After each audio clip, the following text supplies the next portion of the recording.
You're listening to Captain John Doe, real aviation stories told anonymously. Let's get into it. Welcome back, Doe heads. It's Wednesday. We're back with the Captain John Doe podcast. I'm Mindy. And as always, your favorite host, Kevin, is here. It's August, man. Happy anniversary. I was just about to say, this has been 1 year of the Captain John Doe podcast. Isn't that crazy? Yes, August 6th. So tomorrow will be our 1 year podcast anniversary. And I'm so proud to say that we have not missed one singular Wednesday. What did you just say? We have not missed one singular Wednesday. You want to know how crazy that is? This past year has been a pretty big whirlwind. I'm sure a lot of you guys over here is talking about this every week, but geez, we went through multiple different jobs, multiple time zones. Moving across the country, purchasing a business. Oh boy. But this is what brings us together, me and you, and with everyone listening. I love it so much. I never want to miss this. It truly doesn't feel like work. This is definitely a hobby for us. It's a hobby that we love, and I look forward to doing these. So thank you guys for tuning in. I know that we have a lot of day one listeners. We've come a long way since then. Those first couple episodes I hated, but my lovely favorite host over here was like, hey, we just got to put stuff out there. We tried something, let's put it out there and we'll just make it better. So for everyone who always asks me content advice, it is so difficult to be a content creator, whether it's a podcast, YouTube, Instagram, whatever, if you're a perfectionist, because that means you're not posting as much as you should.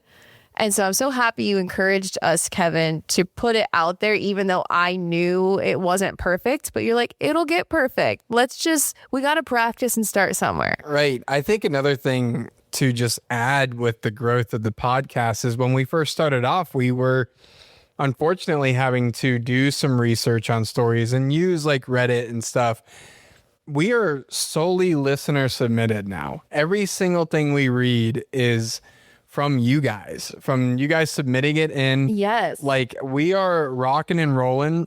There is no change on our end on the weekly podcasts we expect to come out.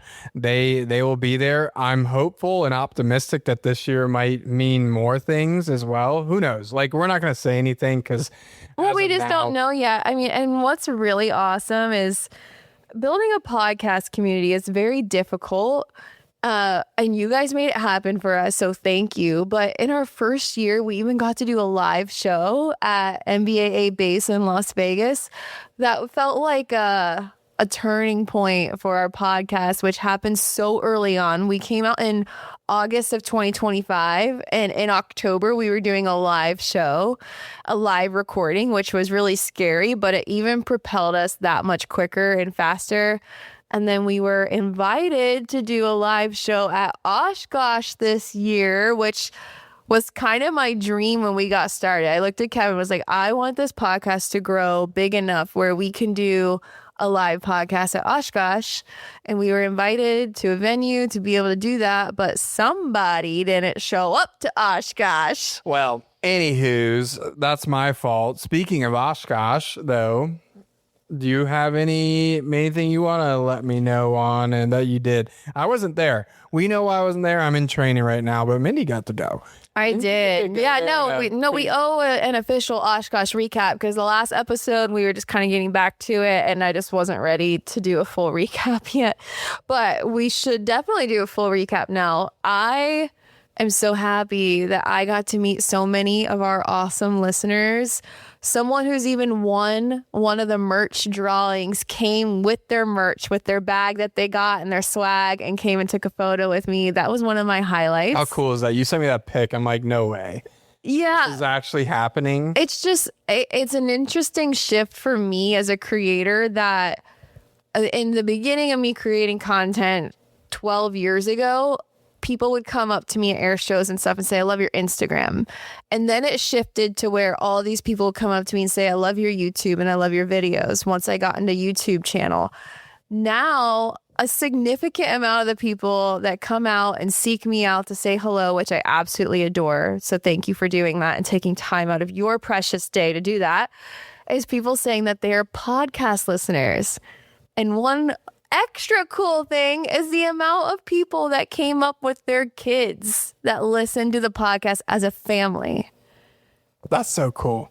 I think it's the This coolest was not thing. a family-friendly show at the onset, but like it's turning into that. I'm realizing how many kids listen to the show. So if you haven't listened with your children, consider it. I guess that, I mean, if you're a cool mom or a cool dad, we definitely don't keep it. Listen, we don't make the show. You guys do. We just read your stories, and if they're family friendly, they are. If they're not, we rate it down a little bit. Even though I will say some of the stories that get wrote in can be authored with a bit more vulgar phrases than I normally speak in. So sometimes we do tone down that a little bit. But Overall, though, not much. overall, not much. So tell us how you got to Osh, because I mean, to me, that was the most eventful part of your entire week, because you had some struggles, didn't you? Yeah, so several months ago, we knew that Kevin was unlikely to come to Oshkosh. Unlikely. So one of my very best friends, she was like, hey, why don't you travel to Oshkosh with me? Because I don't know if my husband can go either. So since we're both firmly going, let's make plans. I was like, yes. So she lives about 2 hours north of Toronto, Canada. And she works in sales for Husky now, and she has a Husky demo plane. So a brand new Husky tail wheel, super sick airplane. Freaking awesome. Bush on bush. Yeah, huge bush wheels. It's a red and blue. If you guys see it online, she has a big account too. It's called Yankee Doodle. They like characterize their demo planes, which of course I love because that's what we do with our airplane. Right. So anyway, she's like, how about you fly in with Yankee Doodle with me? So I'm like, yeah, great. So a long time ago, I made these plans to commercial at Toronto. She'd pick me up. I'd spend a day or two in Collingwood, Canada with her. And then we would depart to make our flight to Oshkosh, which would be roughly 6 hours of flying to go from Toronto to Wisconsin, where Oshkosh, Wisconsin is. So what you're saying is the plan seemed pretty simple. Well, simple enough. There's always struggles going to Oshkosh, but this was not on my bingo card. The day before I leave to Canada, all these wildfires broke out and all these smoke stuff we're seeing online. I'm like, you got to be kidding me. And there's no way to really forecast the smoke. There is forecast smoke map models. You know who gave us a forecast, though? They're not good. What? Who? Kyle. Kyle. Kyle texted you saying, I'm up in northern New York and there's no visibility. Yeah. So anyways, I fly to Canada. Sure enough, the smoke is thick and nasty. We spent the day outside when I got there, cleaning out the hangar and loading getting the aircraft pre-flighted and fueled and everything, because we were set to leave the very next morning, which was a Friday morning. I got in on a Thursday. And so we'd spent just a couple of hours outside in the smoke, and my voice was immediately lost. My throat was closed up. I had to go to the store and get cough drops. I was extremely sensitive to the smoke. And online, I was seeing that in the region that we were in, I don't know how long you had to spend outside to hit these numbers, but it said it's the equivalent of smoking 40 cigarettes. Jeez. And I felt like that. It was very harsh on my lungs and my throat. And yeah, I was particularly sensitive. Yeah, that was the most thing I was concerned about, because like I wasn't concerned about you flying through the smoke and in a Husky. The plane is really well equipped. It's just like, it's not a pressurized airplane, and that's what you're breathing for 6 hours. Like, right? Yes. I'm like, oh boy. Because if you're going to be flying in the smoke, think about that. You are breathing it in the whole time in a small unpressurized aircraft. So yeah, that was a great point that you had made. I was like, oh man, because I was already considering, okay, well, we can fly IFR. Like, that's no problem. The visibilities were so low though the first days, which it was a problem. Okay, the first day it was a problem. So Friday came, smoke was thick, visibility. Friday you couldn't see in front of you. Visibility was a quarter mile most places. it's just like, I don't know, we were weighing our options and the entire route was low IFR because of the visibility in particular. So we would have had 6+ straight hours of breathing in smoke and extremely low visibility. Some places we couldn't have even shot an approach. So Friday was completely trashed. Then Saturday comes, we are so eager to leave. Like, okay, we missed this husky party thing we wanted to go to Friday night. We were really bummed. We're like, okay, let's leave Saturday. Saturday comes and we wake up at like 6 o'clock Saturday morning because we were ready to get on the road.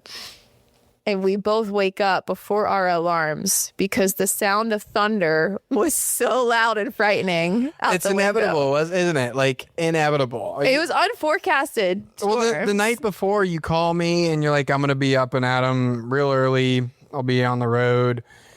And, you know, I wake up at my little sleepy little time at like 8 a.m. and I get I have a text like, there's storms, and I look at the radar. I'm like, oh my God. Well, then we were hopeful. We're like, okay, this is a great thing. Positive spin. It's going to wash out the smoke. Yeah, that's a good thought. It was a good thought. It's a good thought. So midday, the storms finally roll through. We're out at the airport like, all right, we're going to find a window. Like the smoke's going to be washed away. Nope, doesn't work like that. Still like... The freaky thing was we got to the airport and it was blue skies and we were like, all right, let's start loading the plane. We literally loaded the plane, and as we were loading it, a huge waft of layered smoke came through the field and was low IFR in the blink of an eye. Like, and then we were both a little nervous, like, okay, so what if we take off thinking it's fine? And then we get a whole wash of smoke come through.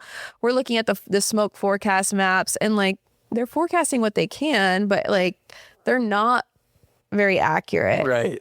Especially minute by minute. It was changing by the minute. It became very aware that there's no software that's able to pick up or keep up, I should say. Yeah. Right. So then we're sitting there Saturday afternoon. We're like, all right, now what should we do? So here's another part of the equation was where we were in Toronto. There's two options to get to Oshkosh.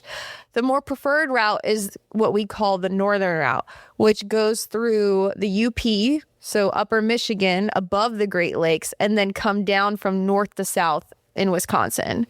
And then the southern route, we would pass by Toronto, enter the USA via Detroit area, come through Indiana, up through Illinois, and then come from south to north into Wisconsin. And that route is a bit longer. Like it would add another, I don't remember, hour or two of flying to go that way.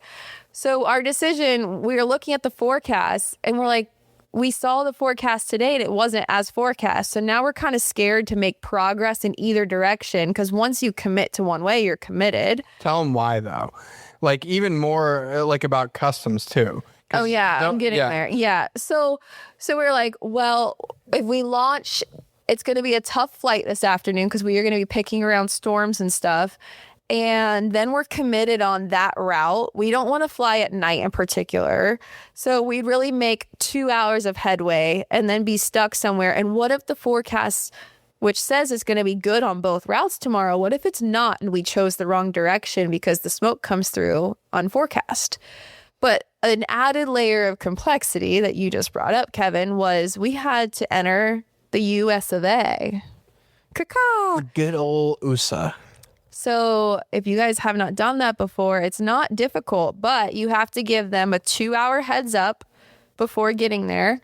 And then you must land at your scheduled ETA. I think you have a 20 or 30 minute buffer on when you land. And you have to land at that airport. If you file to cross the border and don't land at your scheduled airport, ruh-roh, like you are in trouble. And it's a big deal. So that made it really difficult. It seemed like the most difficult part about this. Because, yes, because you have no flexibility. You were poised. You've done this so many times of like just going until, you have a plan and then you have 8 other plans. Right. This does not allow that, which makes it really, really stressful in a little airplane. It does, because you are forced to make that particular route happen. Once we got across the border, I told Annie, like, I'm good after that because then we have options. Like, we can look where the weather's better, or maybe we fly longer. We go this airport, that airport, but this first leg is mission critical that we are confident that we can get in. So anyway, comes out Sunday morning, we wake up and now we're just like foaming at the mouth to get to Oshkosh. We're 2 days behind schedule now. And it's Sunday. And it's Sunday when everybody goes to Oshkosh, which is stressful. And the forecast for Sunday said both the northern route and the southern route would be VFR both ways. Guess what? We wake up, not true. Not true. Not true at all. The whole southern route was socked in. It was a mix between marginal and IFR, the entire route, Detroit and on. And then the northern route, the first leg would be completely VFR to get into the States. And then after our first border crossing, about 45 minutes of flight later, it would then turn into IFR, forecasted to lift in the afternoon. It did say by 10 or 11 a.m., which didn't happen. So we're like, okay, well, that solves our problem. We're going to go north. That way we're confident on that border crossing airport because it was VFR, meaning it's nice out. So we take off and we have the most wonderful flight over the Great Lakes. It looked like I was in the Bahamas.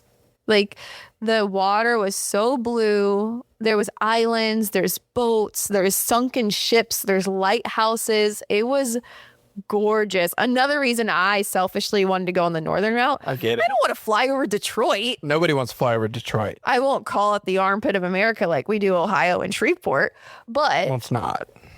Like, that's not the views I'm going for. It was very nice, very beautiful. We have a very uneventful flight. We land right at our ETA. We check in with the border guys. They take care of us in 10 minutes. We sit on the ramp. We have a little picnic because we're waiting on weather for the rest of the route. 45 minutes later, we would hit the smoke again, and visibility was like 1 to 2 miles.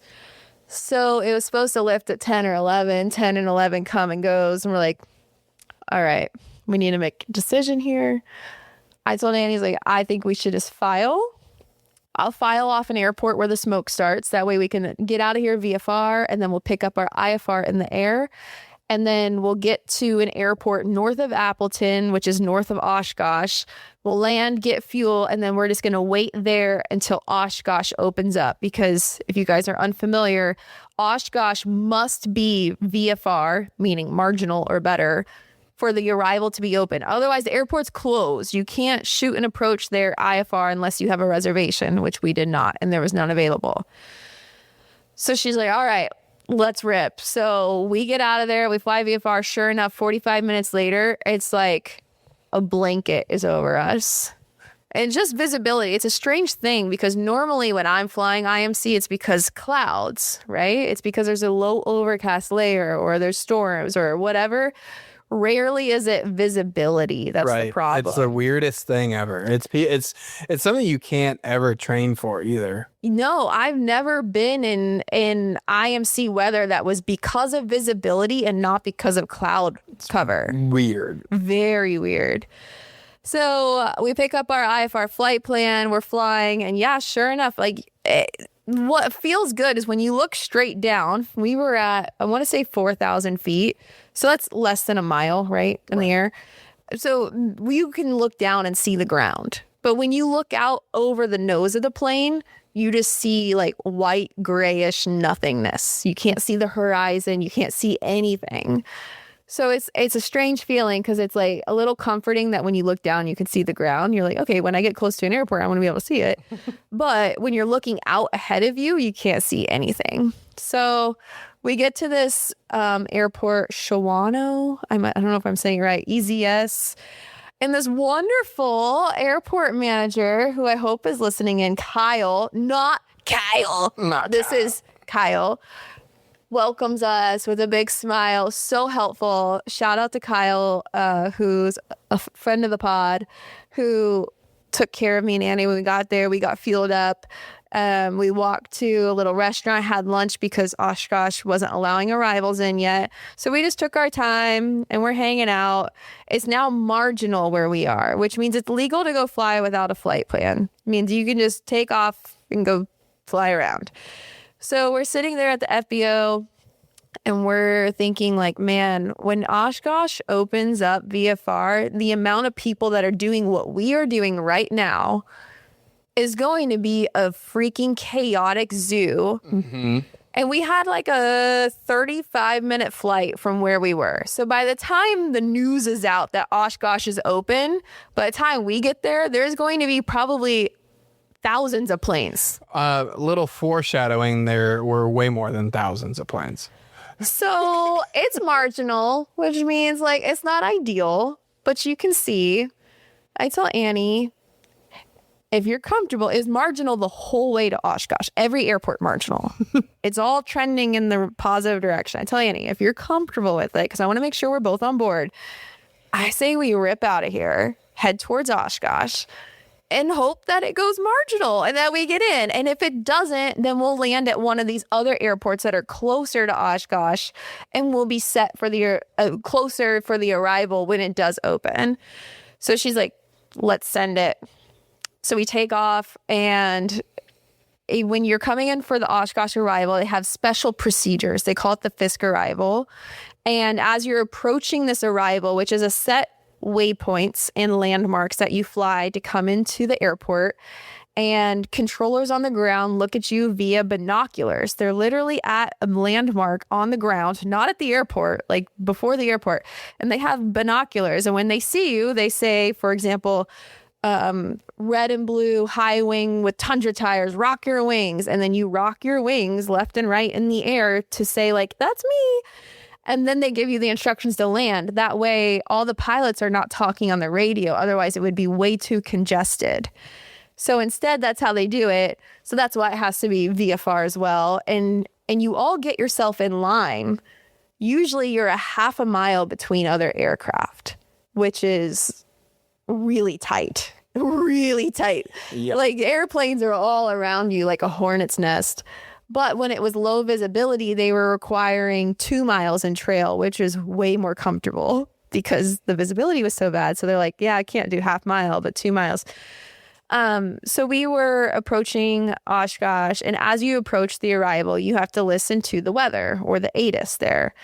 And we're listening to it. I was like, Annie, this is going to be annoying, but we have to listen to it over and over and over as we're flying to wait and hear if it opens up. So we're listening, and he's like, Oshkosh ATIS information, Mike, blah, blah, blah. Airport's closed. Field is IFR. And we hear this over and over and over. We're listening to it for 25 minutes. Now we're about 6 minutes out from the very first waypoint on the arrival, and there's a pause on the radio on the weather. And I look at Annie, I was like, I think it's happening. I think they're making a new one. I think it's happening. And it wasn't at like on the hour. It was in like a random minutes, like it was like, I don't know, 4:30 something, whatever.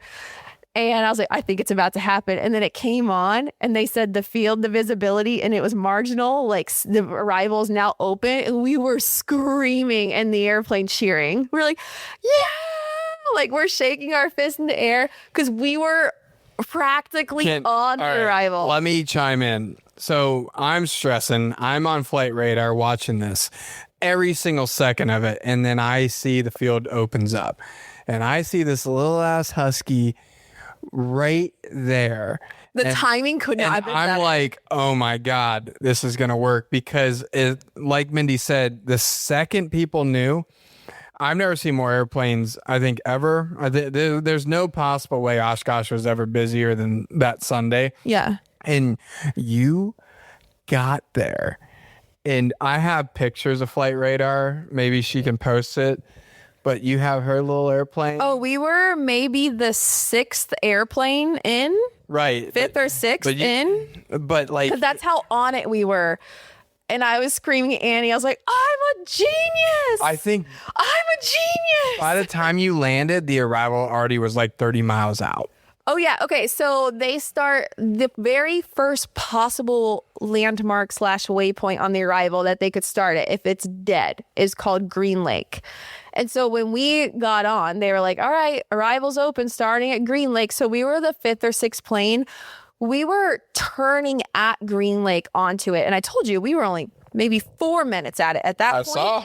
as we were turning on it, they were like, all right, aircraft now on the arrival, starting at Endeavor Bridge, which is the furthest waypoint. That's how quickly all these aircraft swarmed the arrival, that as we got on 3 or 4 minutes after they announced it, that it was already out to the furthest waypoint. It was probably the most stressed I've ever been. To watch? Because the amount of airplanes, and once I saw you start going inbound, I'm like, I can't believe this worked.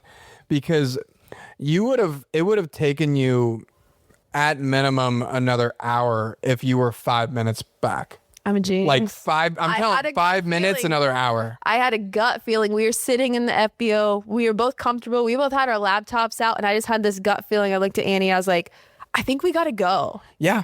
And we literally slammed our laptop shut and like went out to the plane. She's like, let's go. If you think we should go, let's go. I'm like, I think we should go.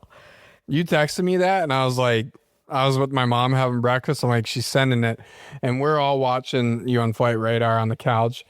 I'm like, this is going to work. It's going to work. I don't know how this is going to work. And I don't know if you really took into account how many planes were there. We were so busy getting the airplane into the Husky booth that we weren't paying attention to what was behind. I knew it was busy because I could hear it when I was on there. And they were only landing runway 9, which made no sense, but we're not dialed into that. At first they were landing 2 runways because we thought we were going to get 3-6.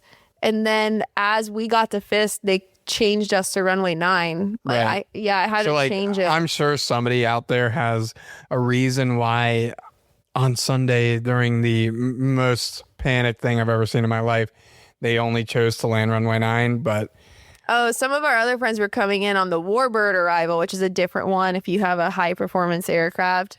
And they said that they were there about the time when it opened as well. And they said there was so many planes on the arrival. They're from Florida. They were like, we almost turned around and just went home because it was so terrible and chaotic that we were about done with it.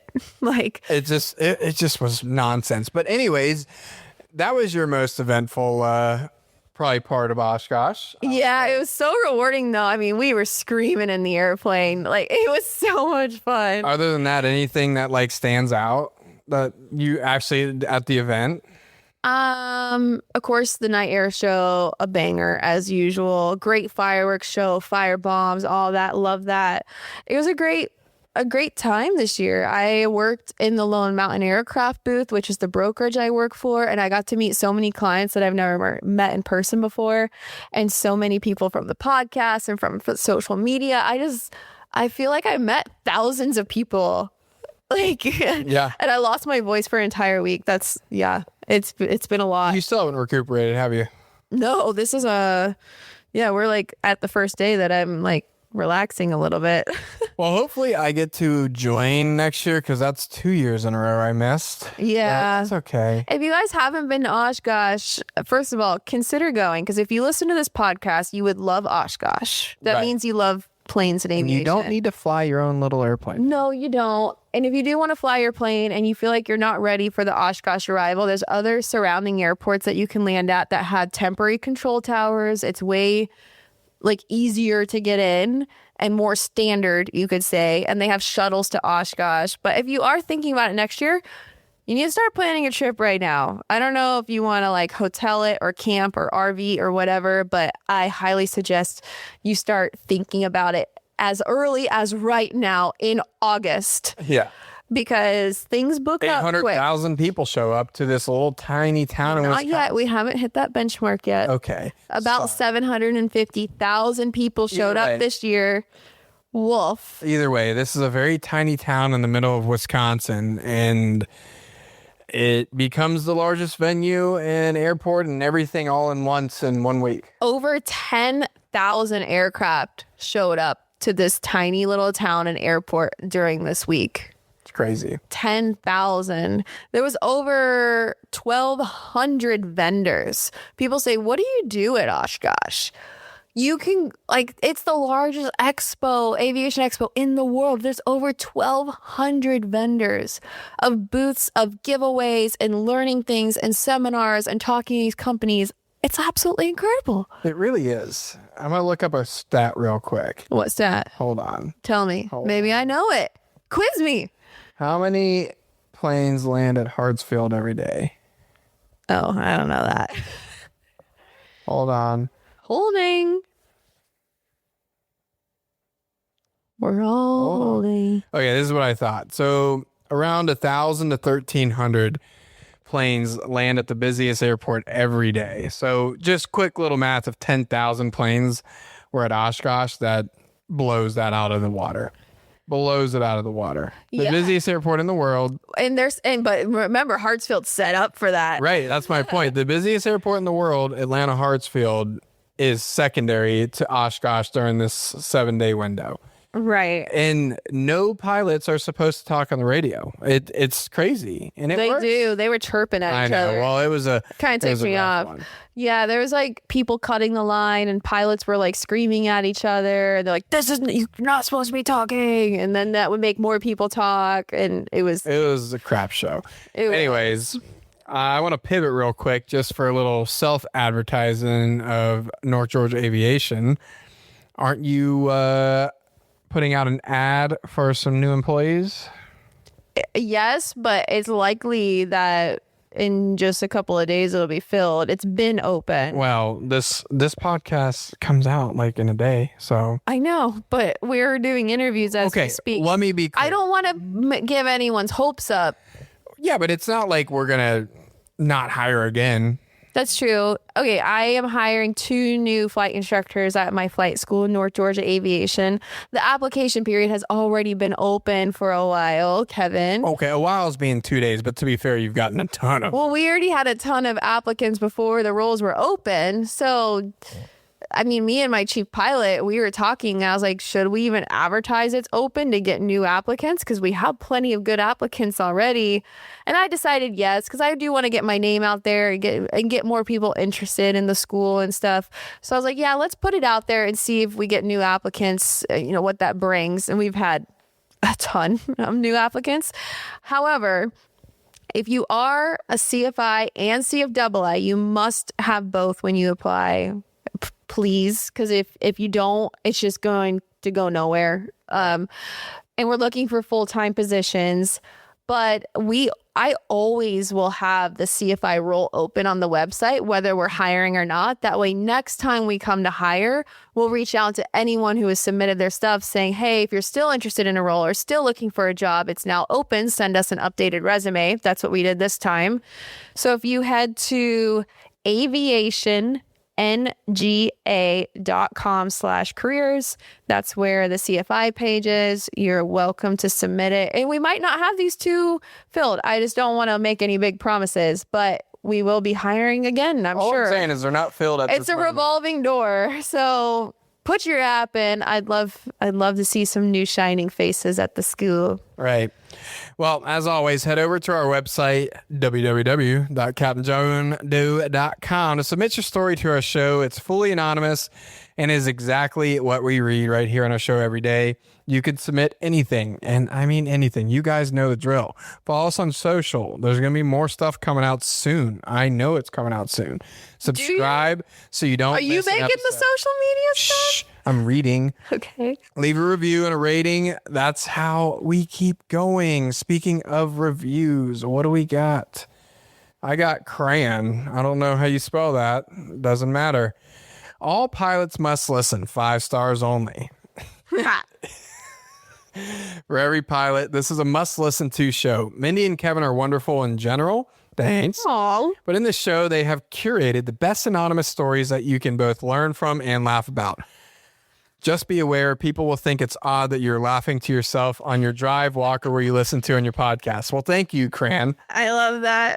Also, I'm not taking credit for curating these stories. These are from you guys. I am not making them up. Like, a lot of people think that we might just put them in chat or whatever. Absolutely not. They're just coming in.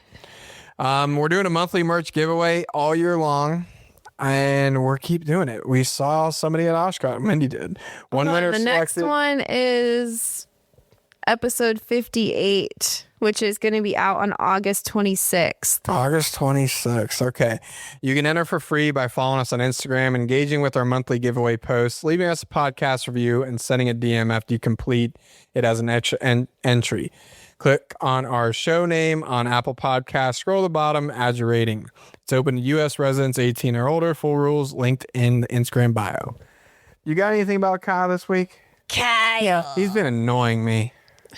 He's been checking up on you and your training. He's been blowing us up on his comments. You know what's funny? So he will group text Kevin and I with his comments as usual. And now, though, the best part is I don't even open the text till this moment right now. And also, we've been getting messages that I agree with. Kyle's annoying and then boring. No, they don't say he's boring. No, they all disagree with him, which is so funny because one of Kyle's top comments was that we shouldn't talk about our personal life and our personal aviation. Sorry. And everyone that came up to me, Oshkosh, was like, can you tell Kyle that he's wrong, that we like hearing about your personal aviation stories? Kyle's listening right now. Fuming at the mouth. All right, what do you got? Just read a couple. I know he lit us up this week. Okay, yeah, he did. This one's long, but it's only 6 bullet points. So just try. Well, number 1, swirliness is not a technical term. I think I was talking about swirliness on landing in Texas and that gustiness. Gustiness. He's gonna hate that too. Is a technical term. Kyle. Take a drink every time Mindy and Kevin name drop their highfalutin friends. Did we do that this week? Yeah, no. Well, last week or the week before, I think we talked about some of the other flight school friends that I have. Okay. And how we stopped at Kevin Coleman's Red Bull You didn't hangar. even talk about your first night at Oshkosh, who you were hanging out with, which we're just going to skip over. Yeah, we are. Number 3. Every time you guys talk crap about a place, you should offset it with a fun fact about the area to not offend as many of your listeners too bad. I'll lead by example here with Shreveport in Ohio. Shreveport, Louisiana. You know what's funny? I literally already called the Armpit of America this episode Shreveport in Ohio, and I just told you I did not open this text until right now. Okay, he says, Shreveport, Louisiana was Elvis Presley's first ever paid performance, but apparently it went super poorly. So you're shitting on it too, Kyle. Okay, I'll do one. Hold on. And then he said, and Ohio is the home of aviation. Duh. You said something about Detroit. No one wants to be there. Well, Detroit is where Ford got its start. Everyone knows that, Kevin. I know. I'm trying to be positive because I don't have a lot of positive things about Detroit. That was a dumb fun fact. You know what's good about Shreveport? Nothing. Except they do have some casinos there, and our buddy has his Red Bull planes. Okay, next bullet point. And this is in quotes. We're down the shitter with our careers. Kyle says, let me clarify for the listeners. Mindy sells airplanes and just bought a flight school. And Kevin is doing something that I won't read because Kevin doesn't want me to. Don't feel bad for these guys. Can we come off that way? And then he says, we need to workshop this doe head name. It sounds like deer hunting, and it's nothing to brag about getting a doe. Like he would ever know. Like you would know, Kyle. Like actually, you know, deer hunters actually do like getting doe because it's generally better meat than a huge old buck. Let the people know. Let the people know. We like the word doe heads or the phrase doe heads. And one of our listeners came up with that. I didn't even come up with it. All right, we didn't come up with that. And then he says, the last bullet point, we should probably move Kyle's comments to the end of the show so you don't scare new listeners off that just want to hear funny aviation stories. I need to listen to random personal stories and Kyle's comments for the first 3/4 of the show. He doesn't want us to talk about ourselves. He doesn't want us to talk about his comments. What do you want us to talk about, Kyle? How about you brief us in Hold on. What other questions do we have for Kyle? Kyle, what do you think's going well in our show? Yeah, what's going well? Give me your top 3 compliments. How about yeah, that's a good one. How about a compliment? And then, Kyle, how about you write in a story that won't be anonymous? We need a real Kyle story. That's good. A non-anonymous story from Kyle. That way, Kyle's still anonymous, but like also kind of not. Like, that is his name. Well, there's no face. But they to don't it. know who Kyle is. Thank you for this week's episode of Kyle's Comments. Kyle's comments. Shut up, Kyle. All right. So we're going to get off our topic now. I get it. We know, Kyle, but we're going to start sharing some stories that you guys submitted. Let's do it. Mindy's going to read the first one. Even though it's about ATC? Yeah. Because I want to listen. Okay. The title of the story is ATC Always Wins. Several years ago, I was operating a regional flight on our way back to DFW Airport, Dallas. The flight was normal with nothing special to note, at least until we were on final. It was not an overly busy day, at least it's not as far as DFW goes. The weather was nice and the arrivals and departures were rolling in and out like clockwork. We had already been given clearance for an extended final visual for the west side of the airport and had just transferred over to Tower. The controllers were in their element, clearing airplanes to land, take off, cross runways, etc., with precision and impeccable timing. Now, DFW controllers are generally friendly on the radio, but if you put a wrench in their proverbial cogs to throw off their ballet of communication and moving metal, their fuse can be rather short. This is well written. So far on this day, everyone was cooperative and the dance was running smoothly, but that was about to change. American Super 80 1234, 18 left, cleared for takeoff. Do you say AA on that or American? Sorry. He's just giving you an example. Okay. AA Regional 2345, cleared to land 18 right. Snarky Regional 00, line up and wait 18 left. AA Regional, hold short 18 left. Snarky 00, clear for takeoff 18 left. Up to this point, everything had been normal. Frequency had been a buzz with a chatter, clearance, and responses. We had continued to prepare our aircraft for landing as we barreled down towards the field. Then from Snarky 00, we're going to sit here and wait a few minutes. Tower says, Snarky 00, do you require assistance? Snarky 00 says, nope, we're just going to wait for the wake turbulence to dissipate. Tower, Snarky, there's no wake category for an S-80. I need you to take off immediately or vacate the runway. Snarky 00, in a dripping and condescending tone. Well, clearly you've never taken off behind an S-80 before. The frequency went dead. Not inoperative, just dead, as in the atmosphere within a 5-mile radius of DFW had suddenly and collectively been inhaled into the lungs of every other entity hearing the exchange. I'm sure it was on a second or two, but it felt like an eternity of silence as the tower decided what their response would be. The radio cracked to life. Snarky 00, clearly you've never operated from DFW before. Now, either you start your takeoff roll or vacate the runway. At this point, a third voice entered the chat with a bit more grit and humility than the first. Sorry about that, sir. We're starting our roll now. At this point, normal frequency chatter started to slowly resume as everyone began to let out the breath we'd all been holding. The captain and I exchanged a quick look and said, wow, that kid had some nerve. I hate to be in his seat when the stereo light goes off or something like that. We resumed our task and refocused on the task of landing. Just then, Tower came back smooth and in a professional yet dripping tone with one last jab before, I assume, blowing the smoke from the barrel off their smoking gun/microphone and continuing to coordinate with the rest of the traffic for their shift. Snarky 00, 8 miles in trail of a heavy Super 80. Caution wake turbulence, contact departure. We were rolling with laughter after that. It's a good thing we had the autopilot on because we were physically shaking. And from context of the next few radio transmissions, we weren't the only ones. The next several minutes were filled with suppressed laughter and sarcastic comments of waving precautions for wake turbulence behind other snarky regional aircraft departures.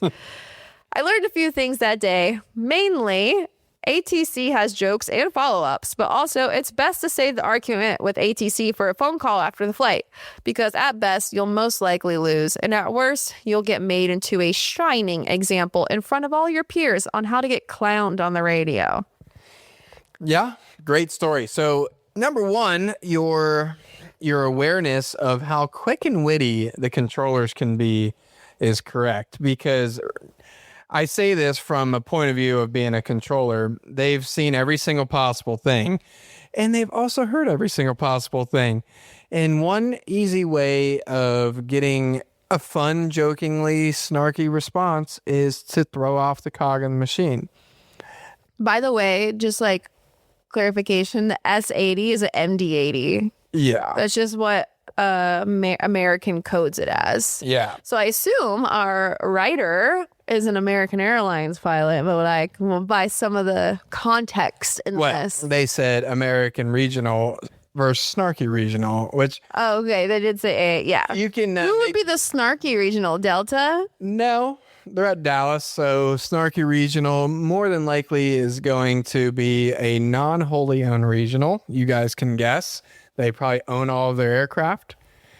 And Can you just tell me? SkyWest. Thank you. Okay. I don't know who. You know regional airlines and I don't. So also, I'm going to just give a little comment on the wake turbulence thing. So number one, I'm going to play devil's advocate. You always have the right to do wake turbulence, but like if you're at an airport like Dallas and you're concerned about that, you have to say that prior to Getting on the runway. Number one, like it says that in the AIM. Like every controller in the world is going to accommodate that if you tell them. But if you're cleared onto the runway and you say, nah, I'm good, at one of the busiest airports I'm just in the going to world, hold the runway to myself. like, I'm surprised they didn't tell you to get off the runway. Like, they gave this guy an option. I've seen this many times. They don't give you the option. You get off and you go back in line. I would agree with that. I'm surprised they got an option as well. They had the option, which is wild. Like, you have the option to not take off, but they also have the option to not let you take off. Right. Like, this is a good one. This would be really fun. I can just imagine being in the cockpit. You're on final and you're like in the zone, and then you hear this interaction. You're like, I really want to press the pause button real quick and get in on this conversation. I know. Well, they were saying that they thought when the stereo cockpit went off that the FO, assumingly that was on the radio, was going to get their ass chewed out. But clearly the crew made that decision together. Right. The FO didn't just make that up on himself. That would be really weird if they did. Yeah, well then, they would get lit into, because they said, at this point, a third voice entered the chat with a bit more grit saying, sorry about that, sir. We're starting our roll now. So clearly that was a crew decision, though. Yeah, I've heard this a lot, though. Like, I've seen this on different podcasts and YouTube videos, and like pilots talking about wake turbulence and the lack of separation. But like, these rules exist, and like anytime it feels sketchy, I'm not going to get into the minutia of what is wake turbulence separation, but basically once the aircraft is past the departure end, they're going to clear you for takeoff, because guess what? They're accelerating. You haven't started yet.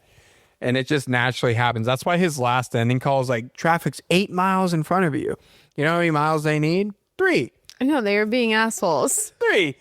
And that's why they were like 8 miles in trail of a heavy Super 80. Yeah, of an MD-80. Yeah. Which, oh my gosh, great story. That's funny. I love hearing these ATC exchanges. ATC is some of the most passive aggressive commentators in the biz in a very hilarious I've had some amazing interactions with pilots. Most of the time it's not with airline pilots. It's with all the students that were training down in Orlando, because I was never a mean controller. I hated that. No. But whenever somebody did something irreprehensibly stupid, I made it a point to make sure they knew. But it's one thing, you're talking about student pilots. This is a professional pilot. Right. Professional pilot is different. You treat them differently. Controllers will treat an airline pilot significantly different. There's no leash. They don't exist.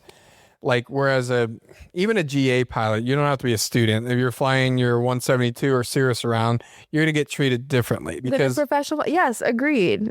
That's a really funny story, though. Yeah, I love that. Hope you enjoy your job at American. To the writer. All right, my turn. We got another drug story. So, I actually wrote this title: "Mistaken for running a drug ring." You don't have to disclose that. You could just say the title. All right, here we go. Mistaken for running a drug ring. We were driving to pick up a family member from a small regional airport, about 45 minutes from our house. This wasn't unusual. This family member and the rest of us had made this same flight many times a year, Midwest to Southwest, back and forth. The airplane's home base was in the Midwest, but every winter we brought it south to take advantage of the better flying weather. That evening, my wife, our young child, and I took the pickup truck to meet him. It was dusk when he landed. Smooth flight, no issues.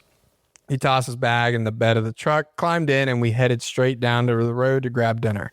Nothing out of the ordinary. As we pull in the parking lot, I notice, just briefly, a patrol car slammed on its brakes and whipped around in a fast U-turn toward the lot. I registered it, but didn't think much of it. We went inside, ate, took our time. By the time we walked back out, it was fully dark. The interstate was right next to the restaurant, so we merged on and started heading home.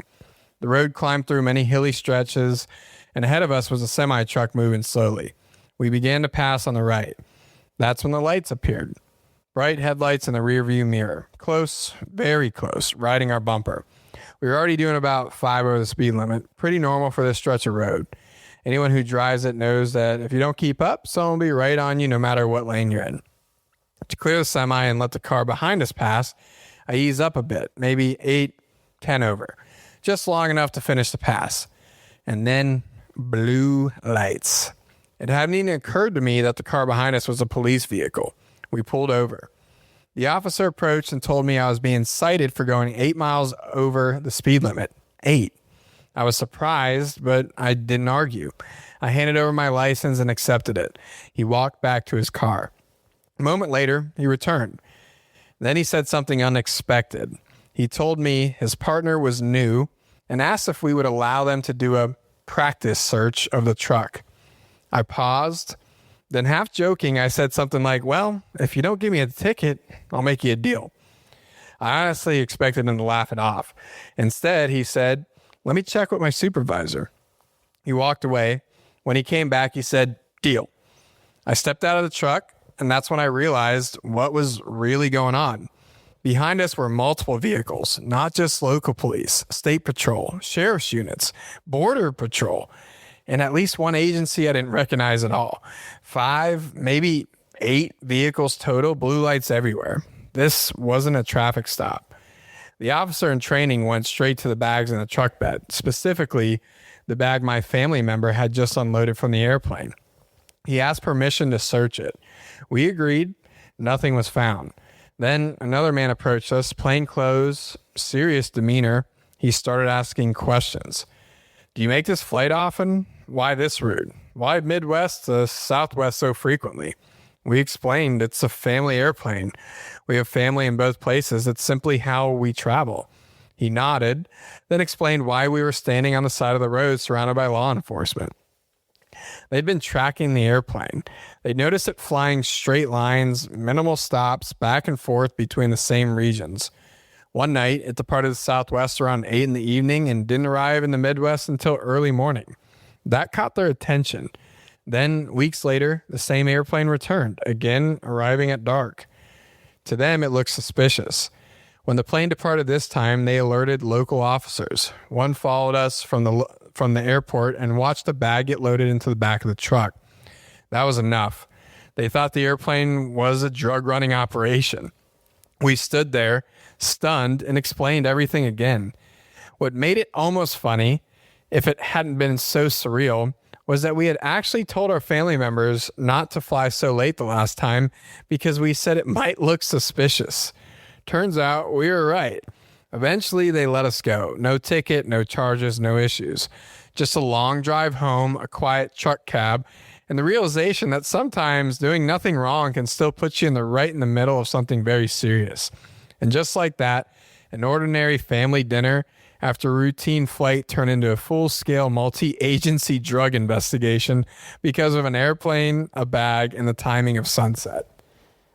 Is this really what these officers are wasting their time on? I was thinking the same thing. Like somebody was tracking that, and that's what caught their eye. And they wasn't even going across the border to Mexico or something. They just said in the Southwest to the Midwest. Like, They must be in like the middle of nowhere. Like I know that they say that there's cars on this highway, but like the airports that the guys bet this operating was at, in Baleen, New Mexico. Right. Baleen, New Mexico is where you went, isn't it?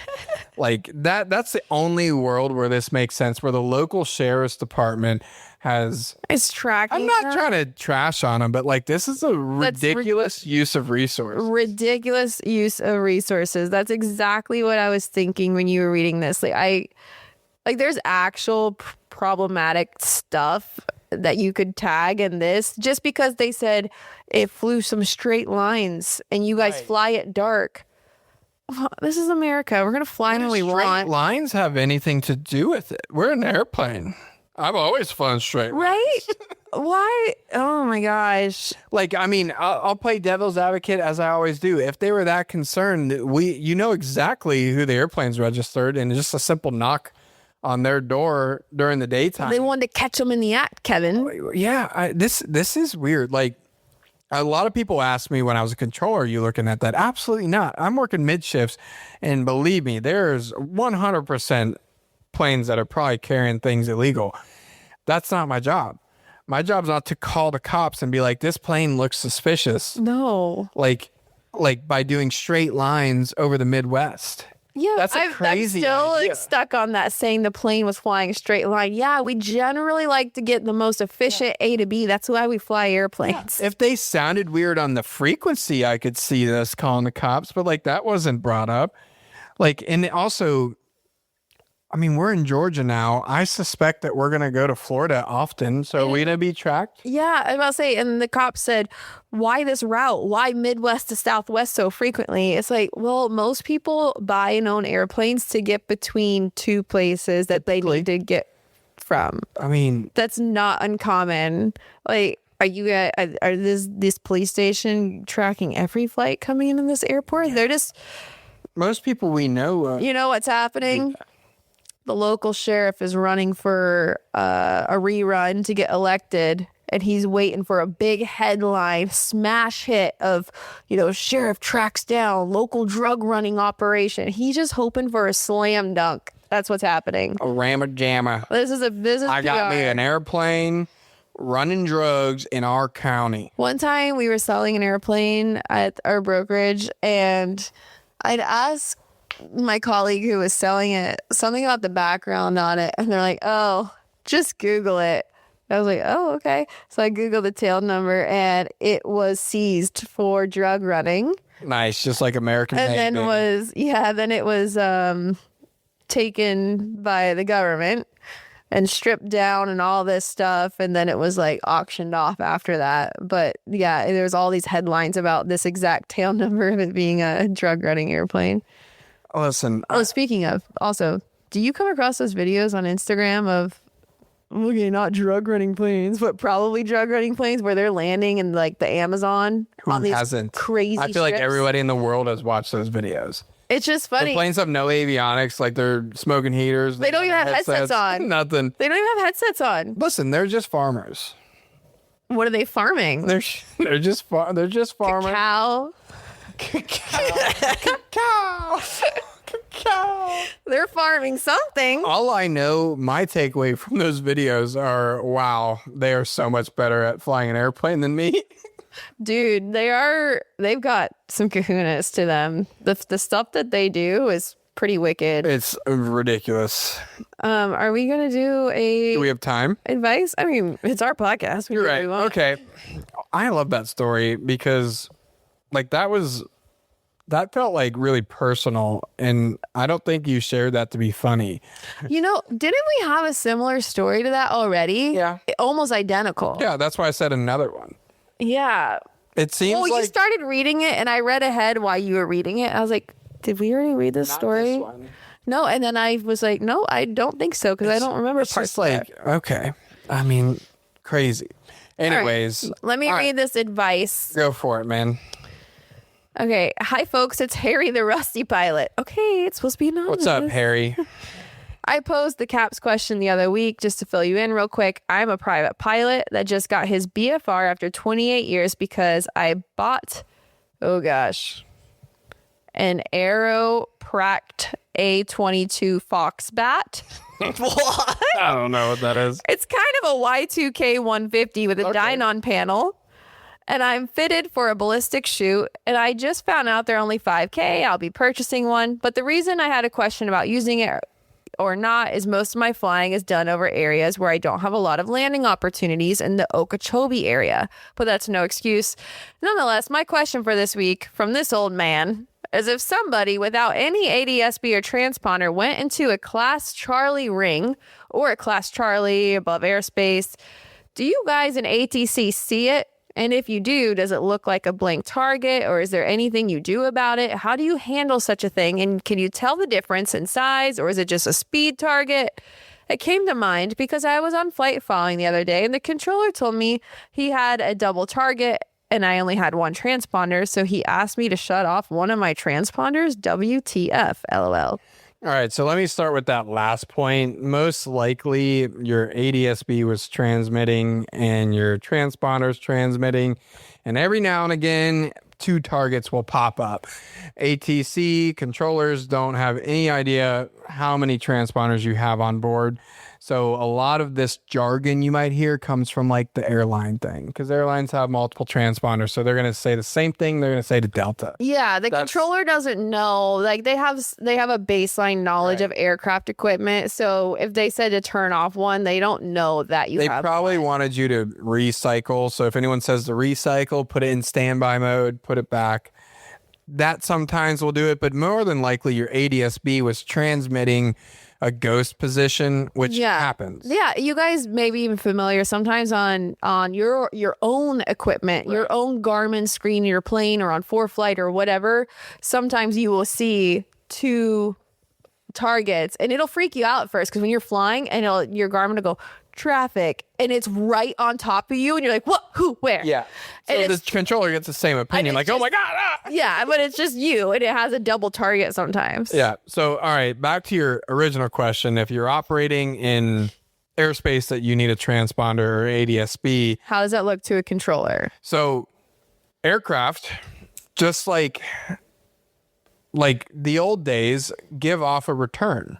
So, radar, I'm not going to get in depth of the radar, but it still will return a hit. Let me help you. What does a plane on your scope look like that has ADSB versus one that does not? Nothing. Okay, how do you find out if an aircraft has ADSB as a controller? So, okay, that's not true. Not nothing. So there's a little button on the scope that we press and it will give us the information of the aircraft. So if it does that's not on your baseline map that you guys use to control traffic. It's an extra button away. Yeah, and it'll pop up. So, okay, I haven't done this in a minute. So an aircraft that does not have ADSB, if it's not tagged up, we're getting way in the weeds here. So an aircraft that's just flying through is just a target on the scope, and I press the little button and nothing pops up. It's very obvious. If I'm talking to you and you already have a like code, flight following, or right? If you're on flight following, then the radar will also. I think there's a little symbol or something that will let me know if you have ADSB. Okay, so it's very obvious. I was just gonna say, I'm not giving people advice. I'm just putting this out there. If you're on flight following or a flight plan and you're talking to a controller, they're less likely to notice that you don't have ADSB versus if you're just waltzing through the airspace, not talking to anyone. Right. So let's do this in the most politically correct answer. That's what I'm trying to do. If you don't have ADSB and you're on flight following, nobody will ever know or care. Well, they'll know you don't have ADSB, but they won't. But how? There's a little symbol if we're on flight following. Do you really notice that though? No, it's not that we don't notice. Why would you care? You're squawking and talking. Well, because they're supposed to have it. I don't know. Right. It's the police for that. The reason they're supposed to have it now is because the people not squawking and talking, as I can push this little button, it says number 123, and I can see it, and it gives a better target. So like that's what it does. It gives you a more resolution target, whereas if it's just a little cub out there messing around, it's a raw data target and it's trackable. But it's intermittent trackable. Like it's a challenge to get it tagged up depending on how high they are. Okay, so you just get a lot more information with ADS-B on the controller side. Yeah, like when you filter it that way. I can usually get altitude and speed with ADS-B, whereas if you're a rod target, I'm probably not going to get much. It might pick up some of that stuff, like your speed maybe, but altitude, no, it's not going to pick up your altitude. Well, there you have it. There's your answer to your question. Yeah. As always, submit your stories. You guys know we love it. And then if you do have a question or advice or anything, just like today, submit that in too. We're open to getting questions about anything. We'll do our best, you know? Look forward to yapping with you in another week. See ya. Thanks for flying with Captain John Doe.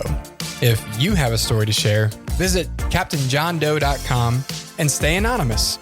New episodes every Wednesday. Be sure to subscribe, leave a review, and tell your favorite crew members.